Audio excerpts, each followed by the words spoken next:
Hello everyone, welcome back. Thank you so much for watching.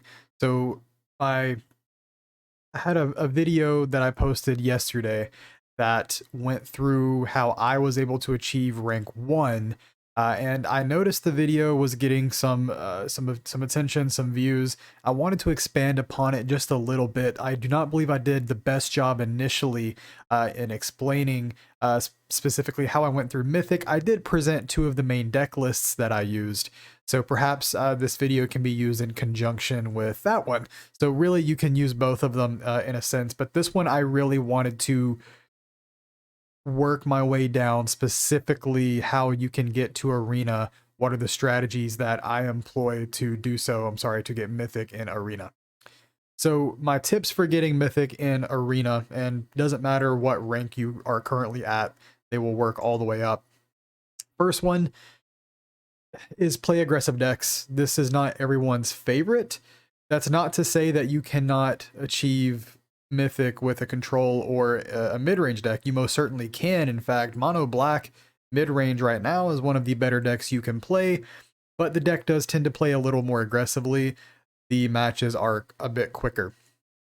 So play aggressive decks for the reason of you need to get more matches in. If your games are taking 30 minutes, 45 minutes, sometimes even in best of threes to win, even if you're winning most of your games, it's going to take you a very long time to climb up the ladder. That's a lot of wins you have to get. And then the worst case scenario is you invest, 30, 45 minutes into a game and then you lose. Happens, and then you're really far behind. In that same 30 or 45 minutes, you could have played, in anywhere from 10 to 20 games with an aggressive deck, depending on the type of deck that you're playing. So the top 3 decks for best of 1 are currently going to be Mono Black, Mono Red, and Azorius Soldiers. You could also play Mono White Soldiers as well, but Azorius is going to be your best bet. The Sky Striker is just an absurd card. So Mono Black is going to be your most versatile, so you can play this as an aggro build, a mid-range build, even a more controlling shell, depending on what you're running into on the ladder, although a mid-range or aggressive build is going to be your best option. Cards like Okiba Reckoner Raid, Evolve Sleeper, maybe even Cult Conscript. You have a lot of options in Mono Black for aggressive threats. You have the Tenacious Underdogs at 2 mana. You have the Misery Shadow at 2 mana. And then you essentially curve out at 3, Graveyard Trespasser, and the like. You can play Lilianas if needed, although if you want to play a more aggressive build, certainly do not need Lilianas. In fact, I think Liliana is a poor choice right now. And then, of course, you'll have your few Shieldred. So that's going to be your most versatile list. That list is going to be your, 50 to 53% win rate against everything kind of list. However, it's not going to be as fast. And it's also never really a dead deck. I find it's very good against control, mid-range matchups, or aggro matchups. You're pretty well positioned into pretty much all of them. So that's the strength of Mono Black. Your fastest, however, is going to be Mono Red. You have 2 ways of playing this. You have a haste build and a mechanized warfare build. I have a video on that as well. So the haste build is going to be my go-to list for wanting to climb the arena ladder quickly. If I was not already Mythic.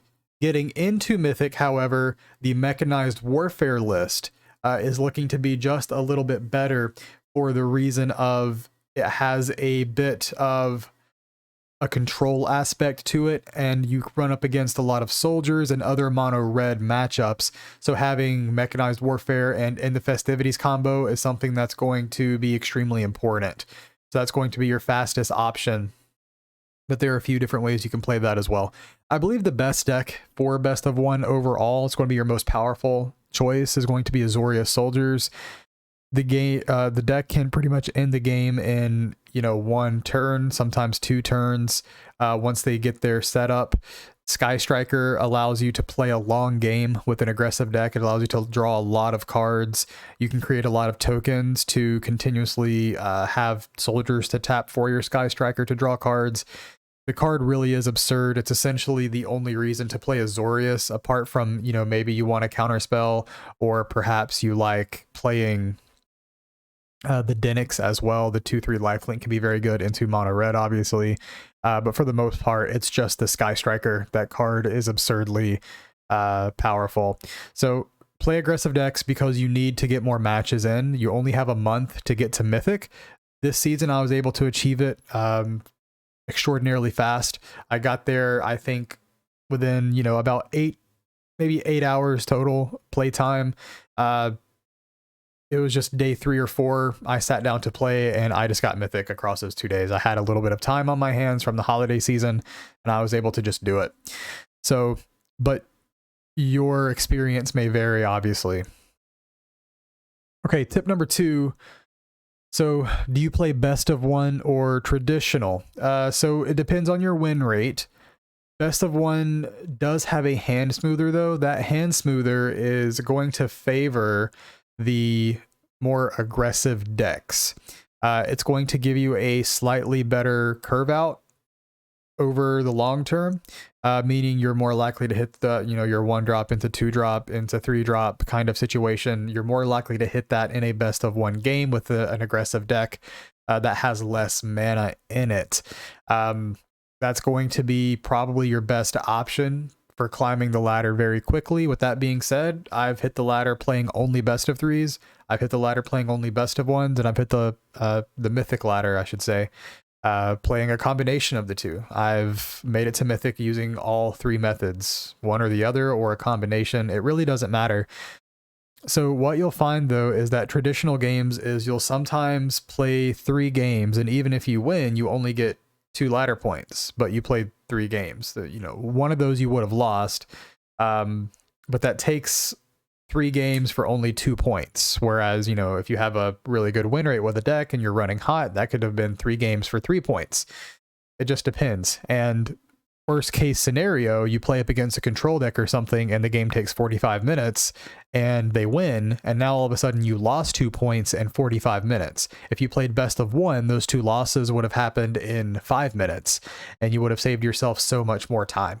So that's why if you are really trying to grind out a victory and really trying to grind out wins to get to the Mythic ladder, then you're going to want to play best of 1s most likely. However, if you are a diehard, hey, I only want to play mid-range and I only want to play control, you're going to want to play best of 3. That's going to incentivize you to take advantage of your knowledge, your skill, particularly with sideboarding. So if you play up against, you know, one of the monocolor lists that are common on the best of 1 ladder with a control deck, you can normally come out on top with, you know, Esper or Grixis control, something like that. Even blue-black, I've seen Azorius control. I've seen a lot of different control builds out there. I've seen the combo decks, the Portal to Phyrexia decks that are playing out like control decks as well. You can play all of those and you'll probably come out on top over time. So if you are really a diehard control player, then I would recommend playing best of 3. But if you're like me and you prefer playing more aggressive decks, more linear decks, decks that have consistency, then best of 1 may be the best option for climbing the ladder. So with that being said, if you want to outplay your opponent, though, or feel like you can outplay your opponent when it comes to sideboarding, you may want to opt for that. All right, so another tip is, especially if you've chosen best of 1, which most people do, you're going to have to learn to navigate the best of 1 shuffler. So I mentioned the hand smoother earlier. This will normally favor aggressive decks. You do not, under any circumstance, except for a few, you do not want to mulligan a hand with 3 lands in it. If you keep a hand with 3 lands, you are more likely to draw a good land spell ratio in that game. It's sort of decided for you whenever you draw your cards. That's how, similar to how the shuffler works. It's kind of controversial. Some people may argue that. In my experience, playing probably at this point tens of thousands of games in Arena over the past 5 years, that's how it works. Whenever I keep a hand with 3 lands, I have a perfect land spell ratio. Whenever I keep hands with 4 lands, I always flood. Whenever I keep hands with 2 lands, I never make it past 2 lands. It's very rare. There are exceptions, but that tends to be what happens over the course of time statistically. So you will get flooded or screwed if you keep 2 or 4. So if you keep 2 or 4 lands, it's incredibly important that you be sure your hand is very good. Either it can operate on 2 mana and you have an explosive start. Sometimes mono red builds can do that. Sometimes soldiers can do that.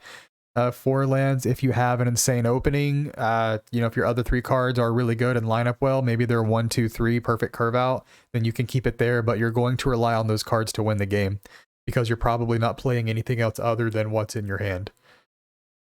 Okay, so next is going to be navigating matchmaking, and this is where the conspiracy goes a little deeper. So the shuffler is just the beginning, but especially in best of 1. So you seem to get matched into your worst matchups or draw worse if your win rate is too high. Again, this is my theory. This isn't necessarily confirmed, but if you're winning a lot with a deck, the game is going to be incentivized. It does have a hidden MMR system. A hidden MMR system is incentivized to try to bring your win rate as close to 50% as possible. So you may start seeing yourself losing more matchups, playing up against better opponents, higher ranked opponents sometimes, decks that your deck may have lower win rates into, all of those things to try to bring you down to a 50% win rate. So how do you get through this? Well, you don't. You take your beatings until you eventually drop down to around 50%. You have to keep playing and you'll eventually win streak out of whatever you've lost, and you will gain more than you have lost, assuming that you're not making terrible misplays. So as long as you're playing your deck well, you will win more than you lose overall due to the way Arena is made. However, your win rates are going to be compressed. So there have been a few times, particularly last season, the December season 2022, where I think it was one of my first aggro builds with mono black, and whenever I was making my haste red list as well, I was essentially achieving close to 70-75% win rate with those decks over the course of about 30 games, and then I would just continue the streak, and then all of a sudden I'm losing 10 games in a row and my win rate's down to 55%, and then it levels out for a bit, and then I start winning a lot of games in a row. So that's one option.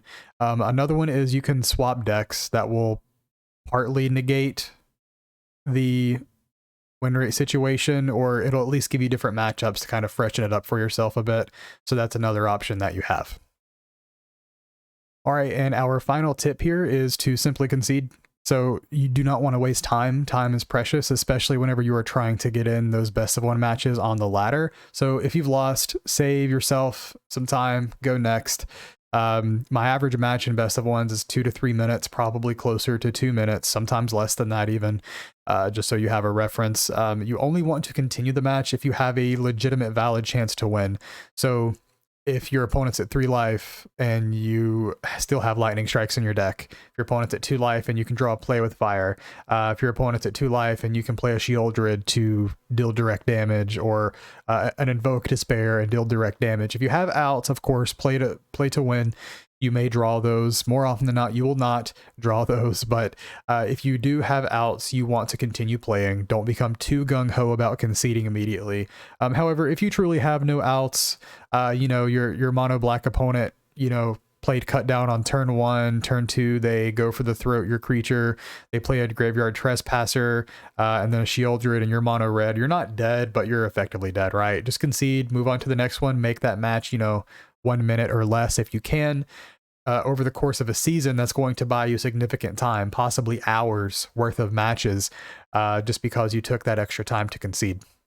So conceding is certainly a strategy that I employ. I concede hundreds of games probably over the course of a ranked season just to get to the next match. There's nothing wrong with taking your losses. Again, part of Magic is playing to the statistics, right? If you play better than your opponents, then you're still going to lose to variance, meaning you'll still only win 55% of the time.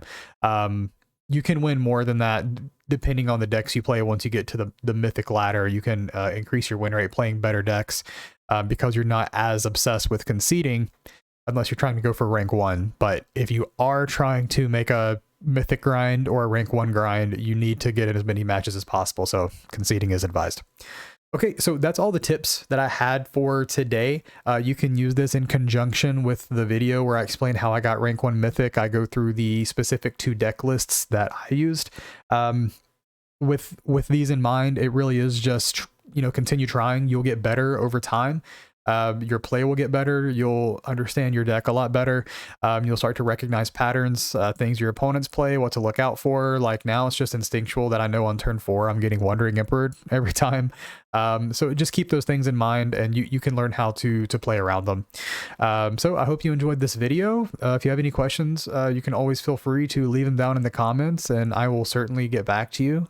You can always reach out to me with anything. I hope you're having a wonderful day. I really do appreciate the attention that my videos are getting. I wasn't expecting to really get many views from these, but I try my best to make as much no-nonsense arena content as possible so that you can make the most informed decision about your ladder choices and deck choices. So thank you so much, and I hope you have a wonderful day.